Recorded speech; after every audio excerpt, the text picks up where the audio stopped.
چاوی زمون جماعت کې د اوبو ماشین دی دا غلا په بجلی چلیږي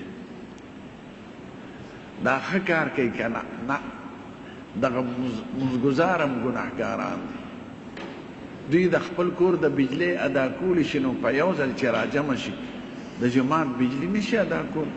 دا غلا د شریعت د غلا اجازت نه کوي د غلا بجلی به نه استعمالوي نه په کور کې نه په جماعت کې نه په حجره کې